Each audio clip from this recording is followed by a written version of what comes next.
প্রথম আলো আর daily star চলে কিভাবে? যে হাসিনার মতো মনস্টার একটা রাক্ষসী, একটা প্রেতাত্মা যে ভারতের মাধ্যমে বাংলাদেশকে একটা অঙ্গরাজ্য তৈরি করতে চাইছিল, তার হাত থেকে আমাদের মুক্তি হোক।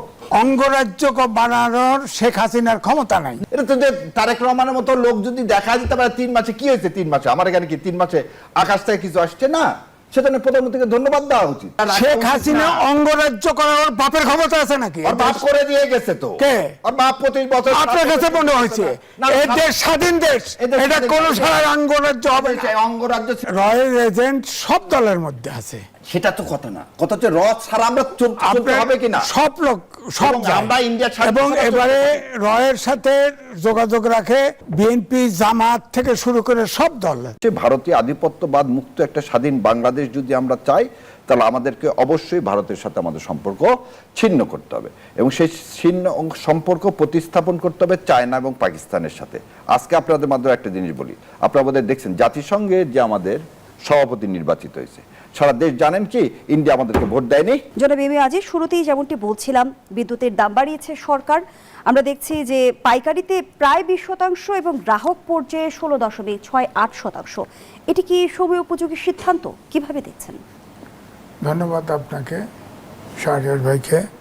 দেখেন, বিদ্যুৎ অর্থাৎ জ্বালানি জীবন এবং জীবিকার লাইফলাইন। বিদ্যুতের দাম বাড়াবেন, সব কিছুর দাম বাড়বে। সুতরাং বিদ্যুৎ যে দাম বাড়ালো, এটার যুক্তি বিএসসি তারা বাড়িয়ে দিয়েছে, গণশুনানি নাকি করেছে, ফাইনালি তারাই বাড়ায় দেয়। তো এখন আমার বক্তব্য হচ্ছে, প্রতি বছর সরকার 41,000 কোটি টাকা ভর্তুকি দেয়। আওয়ামী লীগ সরকার, শেখ হাসিনার সরকার আপনার 32টা কুইক রেন্টালকে অনুমোদন দিয়েছিল, তার ভিতরে চলে এখন 15টা চালু আছে। আর কুইক রেন্টালের শর্ত হচ্ছে চলুক আর না চলুক ভর্তুকি দিতে হবে। এই 41,000 কোটি টাকার 80%ই যায় এই ভর্তুকি। তো আমার বক্তব্য হচ্ছে, এই কুইক রেন্টালগুলো বন্ধ করা হয় না কেন? কুইক রেন্টাল বন্ধ করলে তো এই পয়সা বাড়াতে হয় না। তারপর সঞ্চালন লাইনের বাড়ানো হয়েছে 20%। এরপরে 50 লাখ ব্যাটারি চালিত রিক্সা চলে সারা দেশে। হ্যাঁ, আপনার এই ব্যাটারি যে চার্জ দেওয়া হয়, এই চার্জ থেকে তারপর বস্তি, তারপর প্রত্যেক বাসার রিডিংয়ে আপনার টেম্পার করা হয়, সেখানে লাইনম্যানরা পয়সা আপনার করে কমিশন খায়। সুতরাং এই যে আপনার নানাভাবে যে পিলফারেজ হয়, এটা বন্ধ করলে তো এখন যে পার্সেন্টেজ বাড়িয়েছে এটা তো বাড়বে না। এটার এফেক্ট তো আপনার ধরেন জ্বালানি তেলে, যে ধরেন কৃষি খাতে অবশ্য অল্প লাগে, কৃষি খাতে 2 থেকে 3% বিদ্যুৎ ব্যবহার হয়, তো আপনি সেখানেও তো আপনার দাম বাড়বে। তো এখন আমাদের নিত্য পণ্যের দাম বেড়ে যাবে। এখন এই জন্যই বলছি যে ধরেন সামনে 9 লাখ সম্ভবত 30,000 কোটি টাকার মতো বাজেট করবে সরকার। IMF পিছনে দৌড়াচ্ছে, অর্থাৎ বাজেটের সোর্স। আমাদের দেশে তো এখনও ট্যাক্স পেয়ার বাড়ে নাই। ট্যাক্স থেকে তো মানে বলা হয় যে জিডিপির 10% ট্যাক্স হওয়া উচিত, এটাও তো হয় না। বাজেটে একটা বিশাল অঙ্কের ঘাটতি থাকে। এই ঘাটতি পূরণে যদি IMF থেকে লোন নেন, তাহলে যদিও এই বাজেটে লোন নিচ্ছে না, লোন নিচ্ছে যে আপনার অন্য শর্ত দিয়ে নতুন লোন নিচ্ছে। তো সেই লোন নিলে তো আপনার IMF যখন লোন দেয় তখন তার লোন ফেরত পাবে কিনা এটা হিসাব করে, এই জন্য তারা ভর্তুকি অ্যালাউ করে না কোথাও। সুতরাং আমার মনে হয় এই যে বিদ্যুতের দাম যে বাড়ানো হয়েছে, এটাতে জীবন এবং জীবিকা দুটোই কষ্টে পড়বে। ইতিমধ্যে কিন্তু IMF এর বাংলাদেশ মিশন প্রধান ইভো ক্রুজনার জানিয়েছেন, অর্থনৈতিক পরিস্থিতি সংস্কারের এজেন্ডা পর্যালোচনায় বাংলাদেশ সফরে আসছে IMF প্রতিনিধি দল। না, ওই যে সরকার যে চাইছে আপনার IMF এর যে নূতন সংস্কার প্রস্তাব বা আদার্স অর্থনৈতিক সংস্কার জন্য IMF থেকে নূতন লোন চেয়েছে, সম্ভবত প্রায় $5 বিলিয়ন। এটার জন্য আপনার IMF প্রতিনিধি দল আসতেছে, তাদের সাথে বার্গেনিং হবে। এখন কতটুকু পাবে না পাবে এটা পরের ব্যাপার, কিন্তু বিদ্যুৎ খাতের যে ঘাটতি সেটা তো রয়েই গেল। প্রতিবার আমরা দেখেছি IMF এর কাছে লোন চাইলে দেখা যায় IMF কঠিন শর্ত জুড়ে দেয়। সেই শর্ত বাস্তবায়ন কি আসলে বাস্তবতায় সম্ভব হয়? শর্ত হচ্ছে যে তারা আপনার এই যে ভ্যাট ভর্তুকি কমানোর কথা বলা হয়ে থাকে। ভর্তুকি, তারা তো একদম সবসময় ভর্তুকি বিরোধী থাকে। তো আমাদের অনুন্নয়নশীল দেশ, সেখানে তো কিছু ক্ষেত্রে ভর্তুকি দেবো, কিছু ক্ষেত্রে লাভ করবো, এটা তো সরকার করবে। এখন IMF এর লোন নিয়ে এই জন্য সবসময় বেকায়দায় পড়তে হয়। ধরেন অন্তর্বর্তীকালীন সরকার প্রায় 24 লাখ কোটি টাকার লোন করে রেখে গেছে, সে লোনও তো পে করতে হবে। এখন যে IMF এর কাছে ধরেন $5 বিলিয়ন লোন নেয়, এটাও তো পে করতে হবে। তারপরে আদানির কাছে লোন আছে, এবং অভ্যন্তরীণ উৎস থেকে অনেক লোন রয়েছে, লোন রয়েছে, সুতরাং এই লোনগুলো তো পে করতে হবে। এদিকে মধ্যপ্রাচ্যের যুদ্ধ আছে, যুদ্ধ তো আপনার চুক্তি হয়েও হয় না। সুতরাং আমাদের ভিতরে সামনে তো রিস্ক আছে। এই রিস্ক সমাধানের সময় এই সময় রিস্ক থাকা সত্ত্বেও যে বিদ্যুতের দাম, জ্বালানি তেলের দাম বাড়ানো হচ্ছে, এটা কিন্তু আমি সাধারণ মানুষের ঘাড়ে চাপবে বেশি। তার ইন্ডাস্ট্রি আছে, কৃষিখাত আছে, ব্যক্তি ব্যবহার আছে, সব জায়গায় তো আপনার বাড়বে। এবং আপনি দেখবেন নিত্য পণ্যের দাম সব বেড়ে যাবে, বিশেষ করে কৃষি পণ্যের দাম সব বেড়ে যাবে, জ্বালানির খরচ বেড়ে যাবে, আপনার পরিবহন খরচ বেড়ে যাবে, সব বেড়ে যাবে, সব সেক্টরে একটা প্রভাব পড়বে। অসংখ্য ধন্যবাদ জানাচ্ছি জনাব A B Aziz. Barrister Shahriar Kabir, 1 মাসের ব্যবধানে দুবার জ্বালানি তেলের দাম বাড়ানো হলো, এবার বাড়লো বিদ্যুতের দাম। এটি কি আসলে সরকারের প্রয়োজনীয়তা নাকি নীতি নির্ধারণী পর্যায়ের ব্যর্থতা, কিভাবে দেখছেন?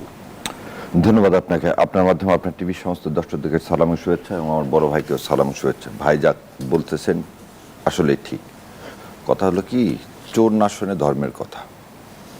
এই যে বলতেছেন তেল দিয়ে যদি আপনি তেলের দাম বাড়ান, অটোমেটিকলি বিদ্যুতের দাম বেড়ে যাবে। আপনাকে একটা পরিসংখ্যান দিই। আমি সবসময় বলি যে আমাদের দেশে একটা ক্যান্সার আছে, আমাদের শরীরে একটা ক্যান্সার, সেই ক্যান্সারের নাম হচ্ছে ভারত। সেই ক্যান্সারের নাম ভারত। কেন বললাম এই কথা? আদানি গড্ডা পাওয়ার প্ল্যান্ট, এই পাওয়ার প্ল্যান্টটা করছে কোথায়? গড্ডাতে।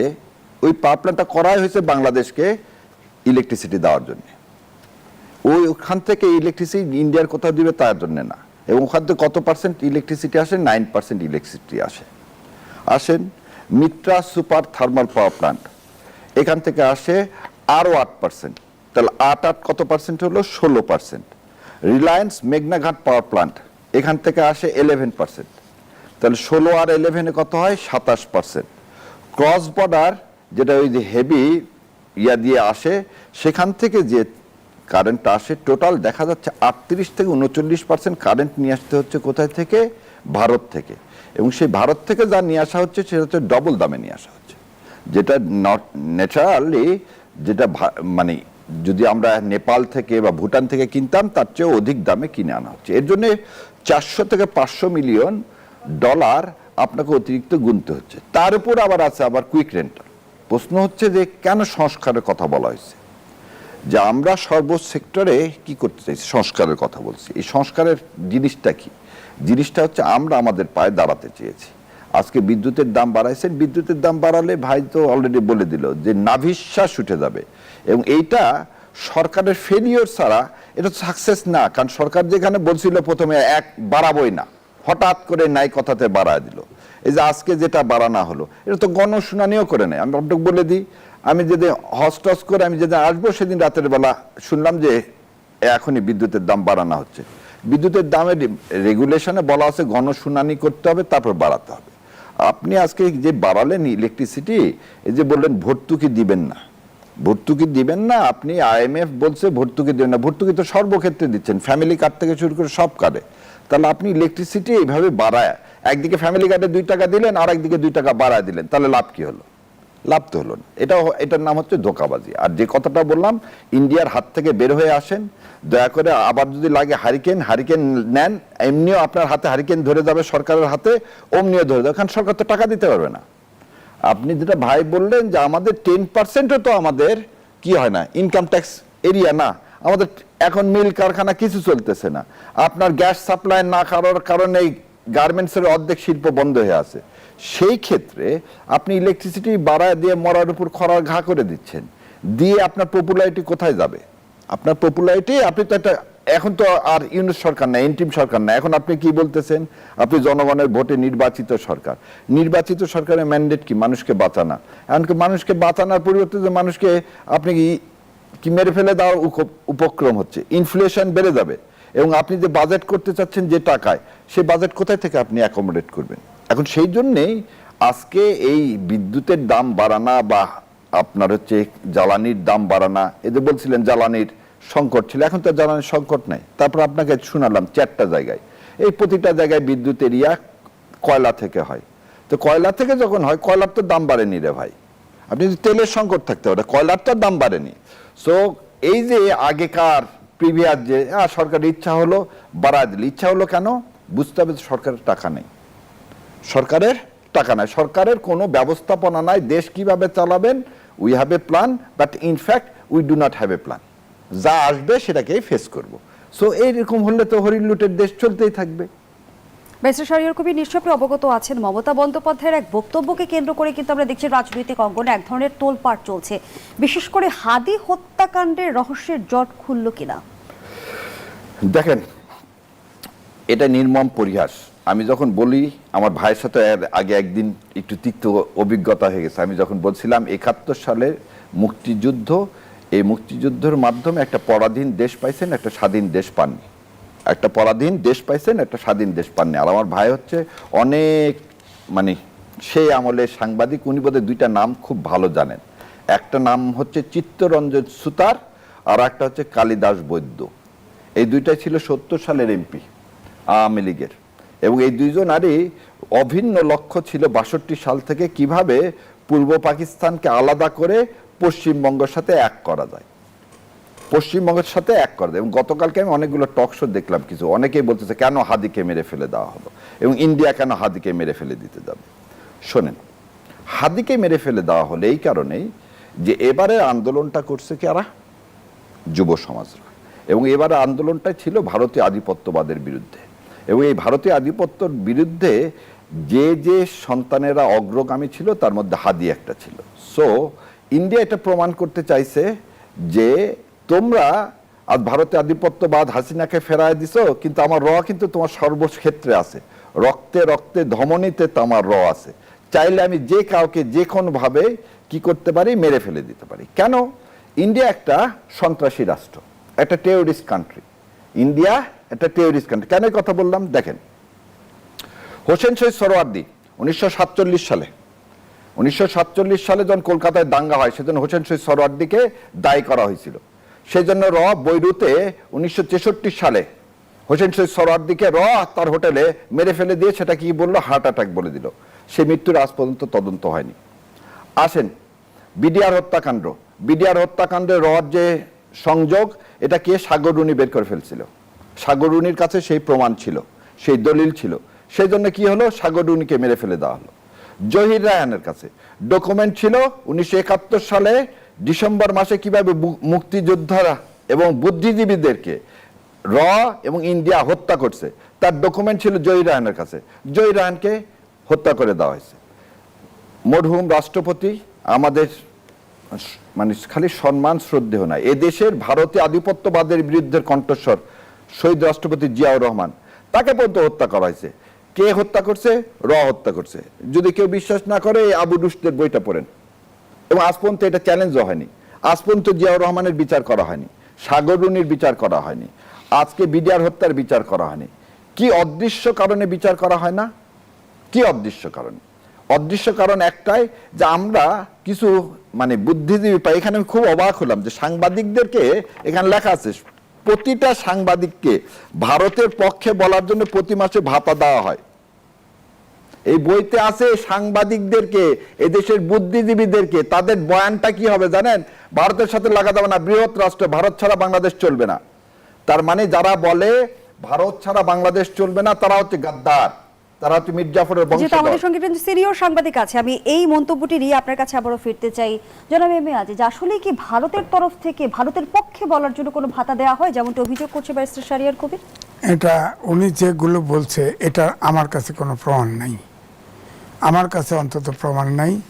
আমিও বলি, ভারতের বিরুদ্ধে বলি, আমাকে কোনো টাকা দেয় না, আমার কোনো টাকার উৎকোচ গ্রহণ করে না। বলার জন্য ভাই, আপনি তো বিপক্ষে বলেন, আপনাকে দেখান পক্ষে আমাকে বিপক্ষে বলি বলেই তো আমাকে টাকা দেওয়া দরকার, যাতে আমি না বলি। না, আপনি ওদের বিএনপি করেন, আপনার টাকা দিবেন না তো। কিন্তু বিগত সময়ে তো আমরা এই অভিযোগগুলো শুনেছি যে ভারতের নগ্ন হস্তক্ষেপ রয়েছে আমাদের রাজনীতি কিংবা নির্বাচনে, ভারতের হেজেমনি আমরা না, দেখেছি। এটা আমরা শুনি গণঅভ্যুত্থানের পর যে সেই বাস্তবতা আসলে কতটুকুন পাল্টেছে? আমাদের পরাশক্তিরা তাদের অ্যাঙ্গেল থেকে কাজ করে।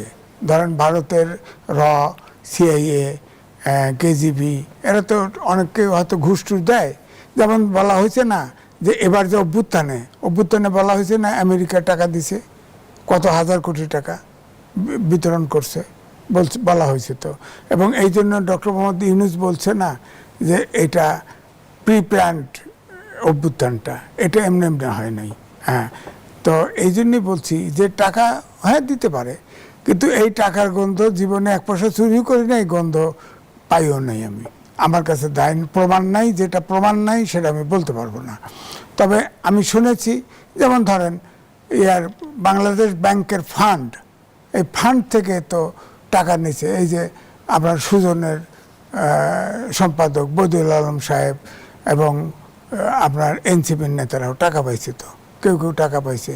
এবং আওয়ামী লীগ করতো, সেও তো টাকা পাইছে। সে আবার বিএনপির সময় বিএনপি হয়, আওয়ামী লীগের সময় আওয়ামী লীগ হয়, টাকা পাইছে তো, এবং কয়েক কোটি টাকা নিছে। তো এই জন্য বলছি যে এটা বলা মুশকিল, কাউকে অভিযোগ করতে। তার মানে অভিযোগ একেবারে উড়িয়ে দেওয়া যাচ্ছে না? না, অভিযোগ উড়িয়ে দেওয়া যাচ্ছে না। আমাদের দেশে আমি আপনাকে এখানে খালি একটা মিনিট নিব বোন। যেমনটি এম এ আজিজ বলছিল যে যুক্তরাষ্ট্রের অর্থায়নে গণঅভ্যুত্থান হয়েছে, এটা কি আসলে ন্যারেটিভ না রিয়ালিটি? আরে উত্তরটা দি, page number 96, the New Nation পত্রিকায় 19 ডিসেম্বর 1996 সংখ্যায় Bangladesh India relation truth must be told শিরোনামের এই রিপোর্টে প্রতিবেদক সালাউদ্দিন সৈয়দ চৌধুরী উল্লেখ করেন, একটি হিসাব মতে ভারত বন্ধু বাবাপন্ন সাংবাদিক সংগ্রহ তাদের হাতে রাখার জন্য 70 থেকে 80 মিলিয়ন টাকা খরচ হয়। এবং আরো একটা জিনিস বলি ভাই সাংবাদিক ভাইকে বলি, একটা নিউজ পেপার প্রিন্ট করতে খরচ হয় 18 থেকে 19 টাকা। কিভাবে 12 টাকায় বিক্রি করেন? বিজ্ঞাপন পায়। বিজ্ঞাপন নাই, আমি আপনাকে একদম বলে দিলাম যে বিজ্ঞাপন পায় কয়টা, হাতে গোনা। বিজ্ঞাপন পেয়েও আপনারা বলতেছেন সমস্ত পেপার লস। না, সেটা তো আমি লিখছি। সংস্কার কমিশন করছেন, সেখানে যে সংস্কার কমিশন আমাকে মেম্বার রাখতে চাইছে, আমি হই নাই। কারণ ছাপে যদি পত্রিকা 10,000, লেখায় দেয় 10 লাখ। বিজ্ঞাপন লয়, সরকারি বিজ্ঞাপন লয়, প্রাইভেট বিজ্ঞাপন লয়। ধরেন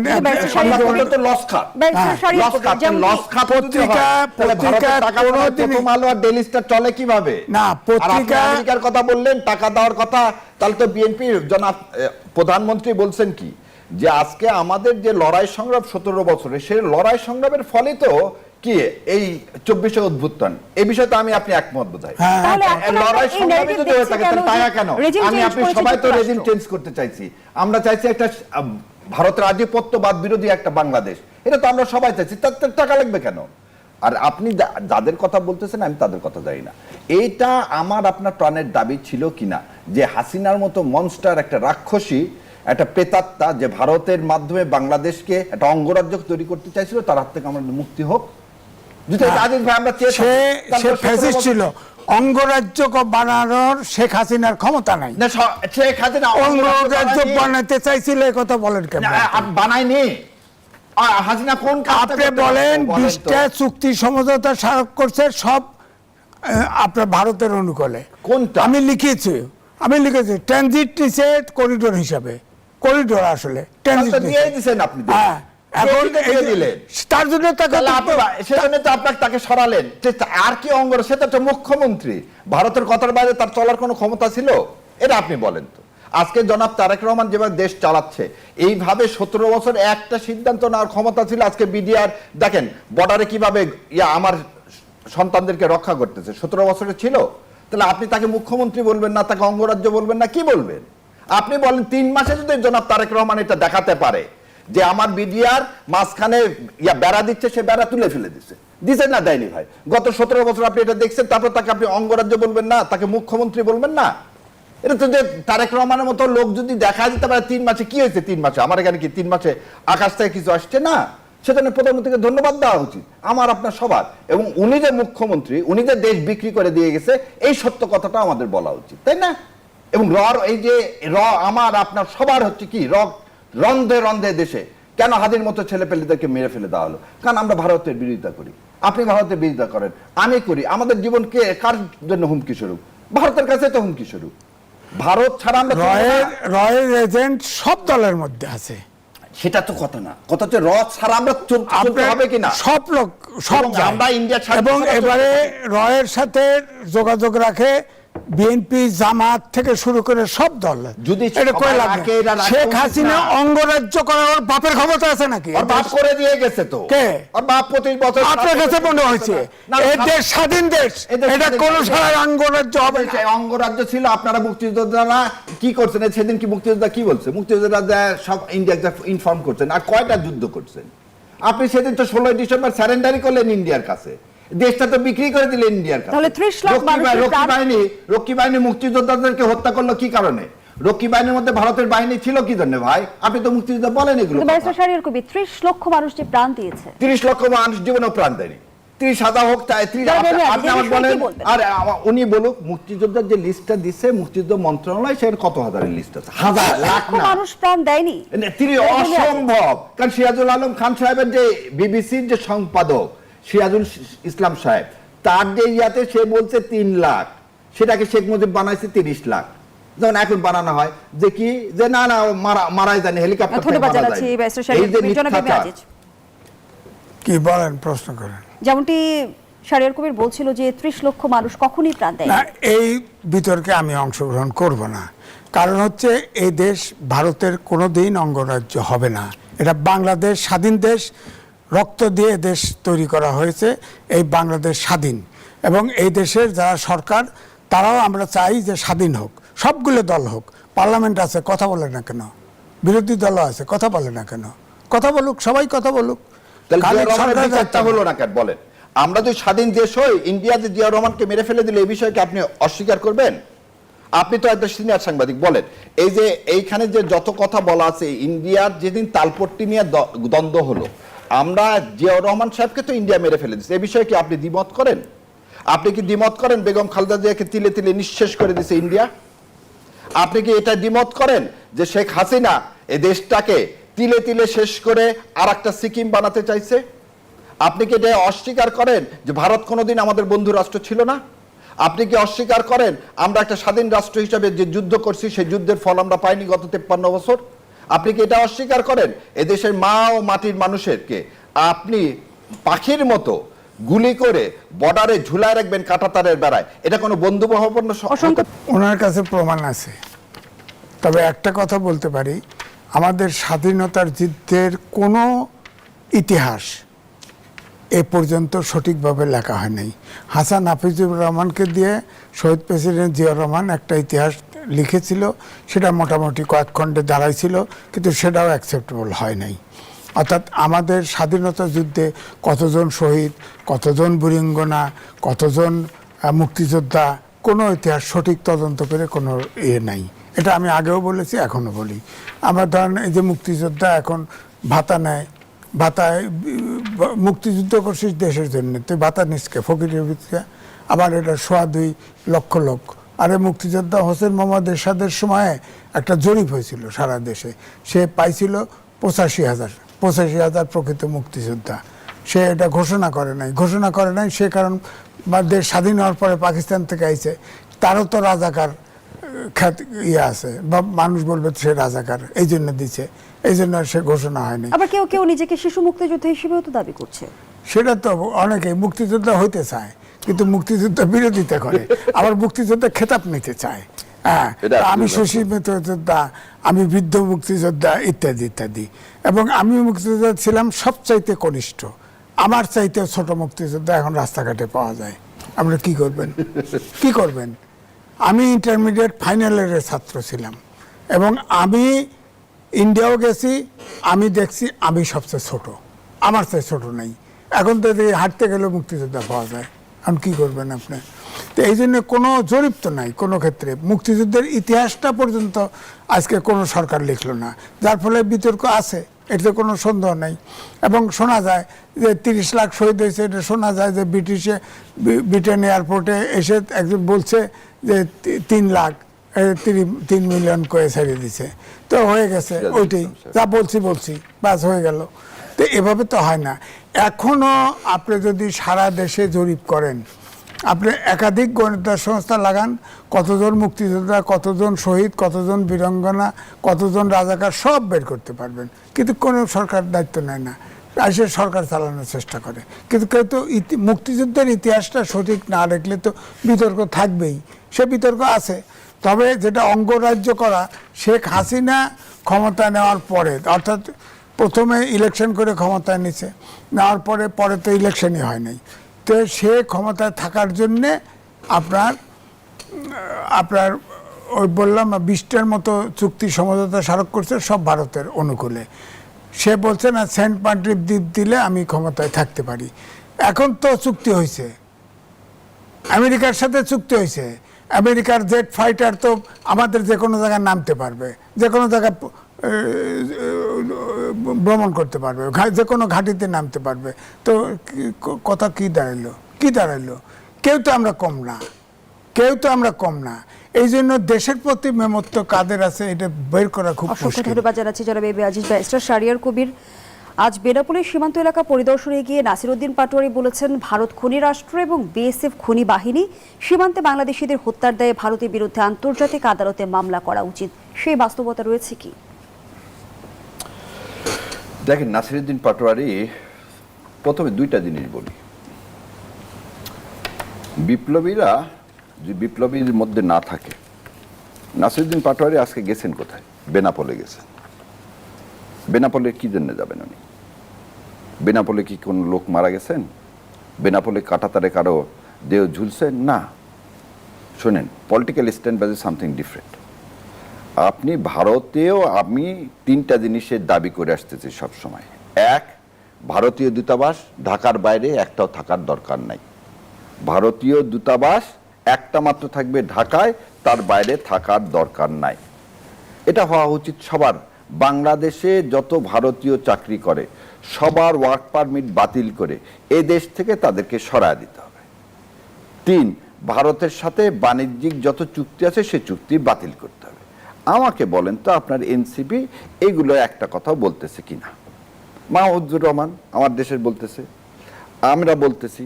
আমরা ইলেকট্রিসিটি, এই একটু আগে যে আপনাকে পড়ে শোনালাম ইলেকট্রিসিটির কথাটা, রিলায়েন্সের কথাটা, তারপর কার কথাটা বললাম আমি, আদানির কথাটা। এগুলো কি চুক্তি বাতিল করতে বিদ্যুৎ ভবন ঘেরাও করছে এনসিপি? না। সো পলিটিক্যাল স্ট্যান্ডবাজি সামথিং ডিফারেন্ট। তো ওনার এই স্ট্যান্ডবাজি সম্পর্কে আমার কোনো কথা নাই, কারণ উনি কেনই বা বেনাপোল যাবেন? আর বেনাপোল যে কি বললেন, কেন ওখানে কেউ মারা যায়নি? ওনার যাওয়ার কথা হয় লালমনিরহাট যাবেন, কুড়িগ্রাম যাবেন, কিন্তু উনি ওখানে গেলেন কেন আমি জানি না, বা ওনার গাড়িতে কে ঢিল মারলো তাও আমি জানি না। অতএব এটা আমাদের এখানকার বিষয় না। বিষয়টা হচ্ছে ভারতীয় আধিপত্যবাদ মুক্ত একটা স্বাধীন বাংলাদেশ যদি আমরা চাই, তাহলে আমাদেরকে অবশ্যই ভারতের সাথে আমাদের সম্পর্ক ছিন্ন করতে হবে, এবং সেই ছিন্ন সম্পর্ক প্রতিস্থাপন করতে হবে চায়না এবং পাকিস্তানের সাথে।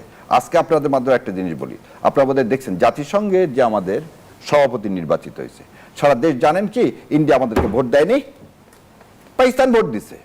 যাদের এত পাকিস্তান বলে খুব সমস্যা, দেখা যাচ্ছে পাকিস্তান ভোট দিছে, ইন্ডিয়া ভোট দেয়নি। আর খলিল তো ইন্ডিয়া বলতে পাগল, অজ্ঞান, যে তোমার সেই দেখো কিরকম বন্ধু তোমার কিন্তু ভোট দেয়নি। সো বাংলাদেশকে মনে রাখতে হবে, ভারত কোনোদিনই বাংলাদেশের বন্ধু ছিল না, আজও নাই, আগামীতেও নাই। আর যারা এই অভ্যুত্থানের শক্তি, তাদেরকে এখন সময় এসছে, তাদেরকে সবাই সমন্বিতভাবে ঢাকায় একটা প্রতিরোধ মহাসমাবেশ করা, যে সমাবেশের মাধ্যমে ভারত খেদাও, আবার বলে দিচ্ছি, ভারত খেদাও এই আন্দোলন, ব্রিটিশ খেদাওয়ার মতো ভারত খেদা দাও আন্দোলনের ডাক দিতে হবে। এবং ভারত খেদাও বলতে খালি ভারতীয়রা না, ভারতীয় সমস্ত পলিসি, সমস্ত রয়ের যত এজেন্ট আখড়া আছে, যত মিডিয়া হাউস আছে, যত সাংবাদিক আছে, তথাকথিত যেসব সুশীল সমাজ আছে, এদের কারো স্থান বাংলাদেশে থাকা চলবে না। অসংখ্য ধন্যবাদ জানাচ্ছি ব্যারিস্টার শাহরিয়ার কবির। জনাব এ বি আজিজ, জাতিসংঘের 81তম সাধারণ পরিষদ অধিবেশনের সভাপতি নির্বাচিত হয়েছেন বাংলাদেশের পররাষ্ট্রমন্ত্রী ডক্টর খলিলুর রহমান, এবং এই পদ প্রাপ্তির পরেই কিন্তু একটি প্রশ্ন এসেছে যে দ্বৈত দায়িত্ব তিনি কিভাবে পালন করবেন। তিনি এর আগে জানিয়েছিলেন যে পদত্যাগ করার প্রশ্নই আসে না, তিনি ছুটি নেবেন। তবে কি তিনি 1 বছরের ছুটিতে যাচ্ছেন? না, দেখেন, ওখানে ছুটি নেওয়ার বাইন্ডিংস নাই। আর খলিলুর রহমান কিন্তু সভাপতি হন নাই, বাংলাদেশ হয়েছে, প্রতিনিধিত্ব করতেছে খলিলুর রহমান। খলিলুর রহমান নিয়ে আগে তো অনেক বিতর্ক আছে, তার নাগরিকত্ব নিয়ে ইয়ে আছে। আগে অন্তর্বর্তীকালীন সরকারের উপদেষ্টা ছিল, সে এসে ফরেন মিনিস্টার হয়েছে। তা আমার বক্তব্য হলো, সে তো সভাপতি, সে তো কিন্তু মহাসচিব না। হ্যাঁ, তো সুতরাং সভাপতি যখন অ্যাসেম্বলি বসবে, অধিবেশন বসবে, তখন শুধু সভাপতিত্ব করবে। সে যদি মনে করে যে সভাপতিত্ব করতে 2 দিন বা 3 দিন ছুটি নিতেও পারে। তবে আমার কথা হচ্ছে যে এটা যেহেতু পররাষ্ট্র মন্ত্রণালয়ের দায়িত্বে, তাকে তো একটা ছাড়া উচিত, অবশ্যই একটা ছাড়া উচিত। এবং যেহেতু সভাপতি হয়েছে, আমরা জাতিসংঘের সভাপতি হয়েছে অধিবেশনের, তো এটা তো আমাদের বাংলাদেশের জন্য কিছুদিন আগে জানিয়েছিলেন যে মন্ত্রীর পদ থেকে পদত্যাগের প্রশ্নই আসে না। প্রশ্নই আসে না করলে তো এখন এই জন্যই বলছি, এই জন্য তো আমি বলি আর কি, যে একটা লোকের যদি আত্মমর্যাদা থাকে, তাহলে তো ওনার একটা ছাড়া উচিত। ওটা গেল কেন? এ বিষয়ে কি সমাধান দেখছেন ব্যারিস্টার শাহরিয়ার কবির? দুলাইনে মন্তব্য নিতে দেখেন, হুমায়ুন রশিদ চৌধুরী সাহেব ছিলেন বাংলাদেশের প্রথম নির্বাচিত। এই যে ভাই 40 বছর আগে, হ্যাঁ, ভাই যেটা বললেন, বাংলাদেশের জন্য এটা অবশ্যই সম্মান যে আমাদের দেশে বাংলাদেশের প্রতিনিধি ভোটে জয়লাভ করছে, এবং ওখানে একজন তাকে একটা নমিনেটেড কে যাবে, সভাপতি হবে, সে নামও প্রস্তাব করা হয়েছে। উনি এখন কি মধু পাইছেন, কি অদৃশ্য মধু আছে মন্ত্রণালয়ে, যে উনি ওনার শপথ ভঙ্গ করে, প্রথম কথা উনি ওনার তত্ত্বাবধায়ক সময় যে উপদেষ্টা ছিলেন, সে শপথ ভঙ্গ করে তিনি আর একটা শপথ নিয়েছেন। So legally he is an illegal foreign minister. আমার কাছে আইনত যে কোনোভাবে কেউ চ্যালেঞ্জ করে দিচ্ছে, কেউ এটা প্রমাণ করতে পারবে না, কারণ সে যে ওথ নিছে তাতে বলা আছে পরের কোনো সরকারে সে মন্ত্রী হবেন না। তো উনি ওই ওথ যদি ভঙ্গ করতে থাকেন, তাহলে তিনি পরবর্তীতে যে ওথ নিছেন টেকনোক্রেট হিসাবে, সেই ওথটা হচ্ছে ইললিগাল। সো সে একজন অবৈধ পররাষ্ট্রমন্ত্রী। এখন অবৈধ পররাষ্ট্রমন্ত্রী থেকে তার যদি এই লাজ লজ্জাটুকুন থাকে যে না আমি এই কুলুষিত মুক্ত হব, তাহলে দয়া করে এটা ছেড়ে দিয়ে আমাদের বাংলাদেশের একটা মান সম্মানের জায়গায় গেছেন, ওখানে যায় কিছুদিন কাটান, তারপর যদি সরকার আবার ভাবে আপনাকে আবার ফিরে আনবে, সেটা সরকার বুঝবে, কিন্তু সরকারের উচিত না তাকে আর এক মুহূর্ত এখানে রাখা। ব্যারিস্টার শাহরিয়ার কবির, নিশ্চয়ই আপনি অবগত আছেন, বিএনপি মহাসচিব মির্জা ফখরুল ইসলাম আলমগীর বলেছেন সব দলকে রাজনীতির সুযোগ দিতে হবে। দেখেন, প্রথমে বললে শুরু করছিলাম এক্সকিউজ মি, চোর না শোনে ধর্মের কথা। অতীত থেকে কেউ শিক্ষা নেয় না। এই বহুদলীয় গণতন্ত্র করতে যে বাকশাল যে প্রতিষ্ঠা করেছিল, যে দেশে গণতন্ত্রকে হত্যা করেছিল, যে দেশের স্বাধীনতা সার্বভৌমত্বকে হত্যা করেছিল, রক্ষী বাহিনী সৃষ্টি করে মা বোনের ইজ্জত লুণ্ঠন করেছিল, যে এ দেশের সাথে বিশ্বাসঘাতকতা করেছিল, তার দলকে আপনি রাজনীতি করার সুযোগ দেওয়ার 13 দিনের মাথায় শহীদ রাষ্ট্রপতি জিয়াউর রহমান কি হলেন? শহীদ হলেন। এবং আপনারা এটাও জানবেন, শহীদ রাষ্ট্রপতি জিয়াউর রহমান চট্টগ্রামের শহীদ হওয়ার পর প্রথম আগরতলা থেকে বাংলাদেশের মানুষ জানতে পারে, আগরতলা রেডিও থেকে, যে শহীদ জিয়াউর রহমানকে হত্যা করা হয়েছে। যেমনটা আপনারা দেখছেন বিডিআরেও প্রথমে কিন্তু ইন্ডিয়ারিয়া থেকে জানা গেছে 57 জন অফিসার হত্যা করা হয়েছে, বাংলাদেশের কোনো মিডিয়া যখন জানেনি। সো আরও একটা জিনিস, ওই দিন আখাউড়াতে সাজেদা চৌধুরী এবং শেখ হাসিনাকে ধরা পড়ে, কি অদৃশ্য কারণে তাদের বিচার হয় না জানি না। তবে এই ইতিহাস পরতে পরতে লেখা আছে। এই ইতিহাসকে মনে হয় মির্জা ফখরুল ইসলাম আলমগীর আবার রিরাইট করতে চান। উনি হয়তো জিয়াউর রহমানের ওই আদর্শকে এখন হয়তো লালন করেন না। যেমন ওনার বিরুদ্ধে অভিযোগ আছেন উনিও রয়ের কাছ থেকে টাকা নিয়েছেন, ওনার বিরুদ্ধে অভিযোগ আছেন উনিও শেখ হাসিনার কাছ থেকে টাকা নিয়েছেন। এগুলো যদি হয়ে থাকে উনি এই নতুন বয়ান তৈরি করতেই পারেন। থার্ড যে কথাটা বলব, উনি যে নেত্রীর অবিচল আস্থার প্রতীক হিসাবে মহাসচিব হয়েছিলেন, সেই নেত্রীর মুখ যদি ওনার সামনে ভাসে, তাহলে খুনি হাসিনা ফ্যাসিস্ট দল বললে একটা আলাদা কথা হবে। যদি আমরা সবাই মিলে বলি যে 71 সালে যারা মা বোনের ইজ্জত লুণ্ঠন করছে, এদেশের মুক্তিযুদ্ধ পাকিস্তানকে সহায়তা করছে, তারা যদি রাজাকার হয়ে থাকে, তাহলে এই 24-এর যুদ্ধেও আওয়ামী লীগ একটা রাজাকারের দল, এবং তাদের সর্বোচ্চ শাস্তি হতে হবে, সেই দল হিসাবে বিচার হতে হবে। বিচারের আগে তাদেরকে কোনোভাবেই অ্যাকুমুলেটেড করা, এটা খালি মির্জা ফখরুল না, এনসিপিও বলছে ভালো আওয়ামী লীগ খারাপ আওয়ামী লীগ, এগুলো সব রয়ের কথা, এগুলো সব রয়ের কথা, এবং যাদের উপরে এইসব পেতাত্তা ভর করে, যারা বাংলাদেশের স্বাধীনতা সার্বভৌমত্বে বিশ্বাস করে না, তারাই কেবল আওয়ামী লীগের পুনর্বাসন চাবে। এই বিষয়ে কিন্তু সাবেক উপদেষ্টা মাহফুজ আলম একটা ফেসবুক পোস্ট দিয়েছেন। তিনি বলেছেন আগামীতে বিএনপি ক্ষমতায় থেকে বহুদলীয় গণতন্ত্র করে নেবে আর জামায়াত চুপ মেরে গুপ্ত হয়ে যাবে। আসলে কি জামায়াত গুপ্ত হয়ে যাবে? বলছে এটা আমিরে জামাত, সম্মানিত আমিরে জামাত খুব সুন্দর বলছে, আমরা গুপ্ত হয়ে এখানে আসি। যদি গুপ্ত হয়ে থাকতে আমাদের তার কোথাও যাওয়ার জায়গা নেই রে ভাই, আমাদেরকে এখানে থাকতে হবে, এখানে মরে যেতে হবে, এখানে ফাঁসির কাজটা ঝুলতে হবে। আর ওনাদের তো টাকা পয়সা হয়েছে, ওনারা হয়তো ফ্লাই করে অন্য কোথাও যেতে পারবে। ভাই ভালো বলতে পারবেন এই বিষয়ে। অসংখ্য ধন্যবাদ জানাচ্ছি ব্যারিস্টার শাহরিয়ার। জনাব এম এ আজিজ, যেমনটি বিএনপি মহাসচিব বলেছেন সব দলকে রাজনীতির সুযোগ দিতে হবে, সেই সমীকরণে কি কোনোভাবে আবার আওয়ামী লীগও যুক্ত হবে কিনা? দেখেন, এই কথাটার অর্থ কিন্তু তাই দাঁড়ায়। সব দল বলতে আওয়ামী লীগ তো একটা বড় দল ছিল, তো সবকে দেওয়ার কথা প্রশ্ন আওয়ামী লীগের ব্যাপারে আসছে। ধরেন এই যে ইন্ডিয়ান পত্রিকাগুলোতে তার সাক্ষাৎকার ছাপা হয়েছে, তো সেখানে সৌমিত্র ভৌমিক অনলাইনে সাক্ষাৎকার নিয়েছে, সবগুলো আমার এখানে ধরা আছে। কিন্তু আমাদের বাংলাদেশেরও একটা পত্রিকায় ছাপা হয়েছে যে জেলখানা রেডি করো, ফাঁসির কাজটা রেডি করো, আমি আসতেছি ডিসেম্বরে। এমন কোনো কথা কি বলেছিলেন? না, এরকম কোনো কথাই ছিল না, জাস্ট পত্রিকা কাটতির জন্য এটা লাগাই দিছে। হ্যাঁ, তো আমার বক্তব্য হচ্ছে এখনো যে পরিস্থিতি, তাতে শেখ হাসিনা এই দেশে আসা সম্ভব নয়। সব অভ্যুত্থানের শক্তি জনগণ এক হয়ে যাবে, এক হয়ে যাবে। এখন প্রশ্ন হচ্ছে আলমগীর ভাই যে কথা বলছে, সবাইকে সুযোগ দেওয়া উচিত। হ্যাঁ, রাজনৈতিক দলকে রাজনীতি দিয়ে মোকাবেলা করা উচিত, কিন্তু তার সময় আছে। আপনার নেপালের মতো কেন করলেন না? অভ্যুত্থানের পর ইলেকশন 60 দিনের ভিতরে দিয়ে দিলেন না কেন? দিলে তো নেপালের মতো শেখ হাসিনা 15টা 10টা সিট পাইতো। শেখ হাসিনার এই ফিরে আসার বয়ান, সেটা কি তাহলে স্টানবাজি? এটা তো স্টানবাজি, একটা ধোঁয়া তোলা। এটা তো রয়ের বয়ান, এটা অসম্ভব, অসম্ভব। শেখ হাসিনা বরঞ্চ সে এখনো সে মনে করে সে দায়িত্ব ছাড়তে রাজি না। আগে তার ফ্যামিলির ছেলে মেয়েকে ছাড়তে ছিল, সেটাও ছাড়তে রাজি না। সে কারো কাছে ক্ষমতা ছাড়তে না। সে মনে করে বহুদিন আজীবন বেঁচে থাকবে, কোনো একদিন সময় আসবে, সে আসবে। এবং আওয়ামী লীগের একাধিক নির্ভরযোগ্য সূত্র তথ্য মতে জানা যাচ্ছে যে আওয়ামী লীগ পুনর্গঠন প্রক্রিয়ায় শেখ রেহানার বলয় কোণঠাসা হতে যাচ্ছে। না, আগে তো বলাই ছিল, কিন্তু বাগবাটারা করে তো দুইজনই খাইছে। হ্যাঁ, এগুলো এই বলয় ধরেন না, এই ধরেন না। এবং রেহানা সম্পর্কে বলার কথা ছিল তখন, আওয়ামী লীগের সবচাইতে বড় চাঁদাবাজ হলো শেখ রেহানা। ভাগ করে নিছে সরকার, নিছে শেখ হাসিনা, আর চাঁদার যত টাকা পয়সা লুট করার দায়িত্ব নিছে শেখ রেহানা। সুতরাং তাদের সাথে কি হলো এটা ধরেন না। আমার কথা হলো যে আওয়ামী লীগ নিয়ে আলোচনা। এখন এনসিপি বলে বিশুদ্ধ যারা কর্মী আছে, সাধারণ কর্মী, তাদের নিলে অসুবিধা নেই। আর রিফাইন্ড আওয়ামী লীগে তো আবার আপত্তি রয়েছে। রিফাইন্ড আওয়ামী লীগ তো হচ্ছে না, শেখ হাসিনাই রাজি না। আবার এমন একটা পরিস্থিতি হয়েছে, শেখ হাসিনা যদি সমর্থন না থাকে, কাউকে দিয়ে তো আওয়ামী লীগ দাঁড়ও করতে পারবে না। আর সেরকম অনুকূল পরিস্থিতিই নাই। ধরেন শেখ হাসিনাই বললো অমক আমার নেতা আওয়ামী লীগের, সে তার বিরুদ্ধে নেমে যাবে এটা তো না।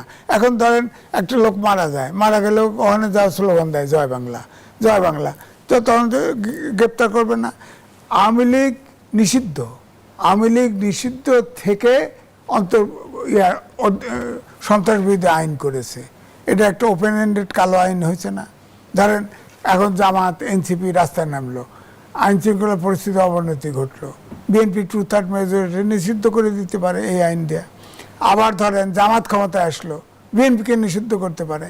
আবার ধরেন 5 বছর 10 বছর 20 বছর 100 বছর পরে আওয়ামী লীগ আসলো, বিএনপিকে বা জামাতকে নিষিদ্ধ করতে পারে। সুতরাং এই ধরনের আইন করতে প্রশ্ন রাখতে চাই, নিষিদ্ধেই কি সমাধান কিনা? শোনেন, নিষিদ্ধ সমাধান না। নিষিদ্ধ সমাধান না কেন? নিষিদ্ধ আপনাকে করতে হবে না। মুসলিম লীগ বিলীন হয়ে যায়নি, নিজামে ইসলাম পার্টি বিলীন হয়ে যায়নি। সো মানুষের মন থেকে যখন বিলীন হয়ে যায়, তখন তাকে আর নিষিদ্ধ করতে হয় না। আজকে এই যে মুজিববাদ, এই যে যারা মুজিববাদকে ভালো খারাপ বলতে চাবে, এটা হচ্ছে আর একটা বয়ান, রয়ের আর একটা বয়ান। এদেশে আওয়ামী লীগকে প্রাসঙ্গিক করা। ওই এনসিপিও করতে চাইছে, বিএনপিও করতে চাচ্ছে। ওই ভালো বলে আমার দলে আসুক। প্রথম কথা হলো, মুজিববাদ হচ্ছে একটা ঘৃণা ভরা নাম।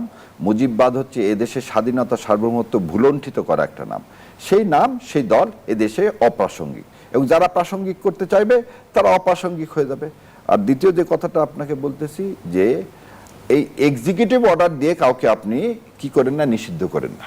আপনি আদালতের মাধ্যমে তো বললাম দল হিসাবে তার বিচার করেন। ভাই যে কথা বলছে স্বাধীনতার প্রকৃত ইতিহাস লেখা হয়নি, আমিও তো বললাম যে 72 থেকে 75 পর্যন্ত এই দেশ বিক্রি করে দেওয়া শেখ সাহেব যে দেশের মানুষের সাথে বিশ্বাসঘাতকতা করছে তার প্রকৃত ইতিহাস লিখলে দেশের মানুষ শেখ সাহেবের নাম কেউ মানে মুখে তুলতে চাবে না, কেউ মুখে ঘৃণা ছাড়া তুলতে চাবে না। এবং এই দেশে কোনোদিন আওয়ামী লীগটা ভর করে আছে কি শেখ সাহেবের উপরে? তো যে লোকটা এদেশের মাটি ও মানুষকে বিলীন করে দিছে, বিক্রি করে দিছে, রক্ষী বাহিনীর দ্বারা এদেশের মুক্তিযোদ্ধাদেরকে মেরে ফেলে দিছে, ঘর থেকে মেয়ে তুলে নিয়ে গেছে, সেই লোকটা কোনোদিন এদেশের ভালো চাইছে, স্বাধীনতা চাইছে হতে পারে? কোনোদিনই না। অসংখ্য ধন্যবাদ জানাচ্ছি ব্যারিস্টার শাহরিয়ার কবির। জনাব এবি আজিজ, দু এক লাইন যুক্ত করবেন কি? না, আমার কথা হচ্ছে যে 55 বছরে পড়ছে দেশ স্বাধীনতা বাদ দিয়ে তো বাংলাদেশ হবে না। স্বাধীনতার ইতিহাসটা কোনো না কোনো সরকারের দায়িত্ব নিতে হবে। আমার মনে বক্তব্য হচ্ছে শহীদ প্রেসিডেন্ট জিয়াউর রহমান এই ইতিহাসটা লেখাইছিল, সেই ইতিহাসটা মোটামুটি অ্যাকসেপ্টেবল ছিল। তার সাথে যে মুক্তিযুদ্ধের যে বললাম না, কতজন মুক্তিযোদ্ধা, কতজন শহীদ, কতজন রাজাকার, কতজন বীরাঙ্গনা, এই সব শাখা প্রশাখা এখনো সম্ভব ইতিহাসে দায়বদ্ধতা রয়েছে সঠিক ইতিহাস প্রজন্ম থেকে এটা করা উচিত।